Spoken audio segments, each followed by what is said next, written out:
So my systematic review was on medial patellar dislocations.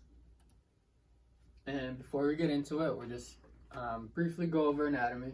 So here on the left is some patellar anatomy, and on the right is your knee anatomy.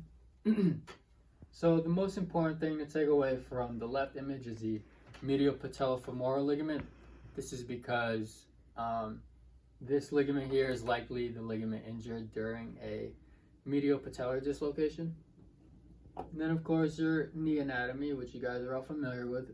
You have your patella, your articulating bones, which is the femur and the tibia, your four ligaments, your ACL, MCL, PCL, and LCL, and then of course your meniscus, and then the superior tendon and the inferior patellar tendon. And we're going to move on. So this is what a medial patellar dislocation looks like. Obviously the left image shows what it looks like with the naked eye, and the right image shows it in an x-ray view. And so as you can see, the patella is very much off-centered. So some background. There are two types of dislocations, I guess. The acute dislocation and then the reoccurring dislocations or subluxations. Obviously an acute dislocation, it dislocates acutely from a catastrophic event or whatever, and it dislocates one time. And then of course the reoccurring dislocations is when a person or an individual continues to redislocate or sublux their patella. So there are two approaches when it comes to dislocated patellas. You have your surgical and your non-surgical approach. So more often than not, after an acute patellar dislocation, so a one-time thing, they would recommend a non-surgical approach. So that would include strengthening the muscles and soft tissue around the knee. But if recurring dislocations occur, that's when they suggest the surgical approach. So here's my tree, very bland, but here at the top, I utilize the EBSCO library through Colby Sawyer, and I use the search terms of patellar dislocation and surgical treatment and adolescent. So these three search terms were based off of my patient scenario, which we'll talk about later on. So those three yielded 230 articles. And then to reduce that, I only looked at articles in academic journals, which yielded 228. Then looked at the English language only, which yielded 216. And then I was having a hard time trying to decrease that number. So I decided to shorten my age range to only 3 years, which was from the years of 2017 to 2020. And that yielded 76 results. And then duplicates were eliminated, which that brought the number down to 42. And then finally, any articles that did not include the medial patellofemoral dislocation or medial patellofemoral ligament was eliminated, along with your articles that aren't level 1 or level 2. So that bumped me down to 10 articles. Now to continue on the research aspect, all of the articles had a medial patellofemoral reconstruction. So here at the top, you notice a little plus. So medial patellofemoral ligament reconstruction plus. The plus indicates that there were additional surgical interventions that accompanied the medial patellofemoral ligament reconstruction. So some of those include lateral or medial retinaculum releases, different grafts utilized, so whether it's a gracilis graft, some quad grafts, hamstring grafts. There was also medial retinaculum plication, transposition of tibial tubercle, changed the location of the insertion, and adductor transfers. So again, as I stated earlier, all of the articles had at minimum the MPFL reconstruction, and I think it was 9 out of 10 or even 10 out of 10 had an additional surgical procedure to accompany that. So to continue on, the patients in the articles were, the oldest patient was 34 years old and the youngest was 9 years old. All of them included both males and females.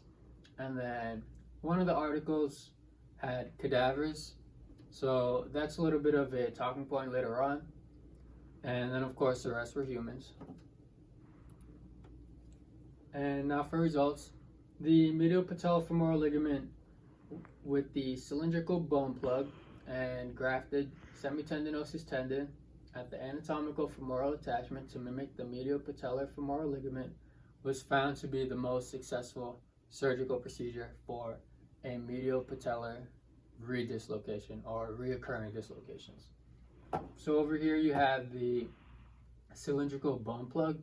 I'm not too sure on how the procedure works or what it does, but as I said earlier, this was the most successful surgical procedure. To continue that, the 8 of the 10 articles utilize the Kujala scoring system. So that's here on the right. This seemed to be the gold standard for patellofemoral pain or patellofemoral mobility and functionality. And so D et al., his article, was the one that involved the cylindrical bone plug.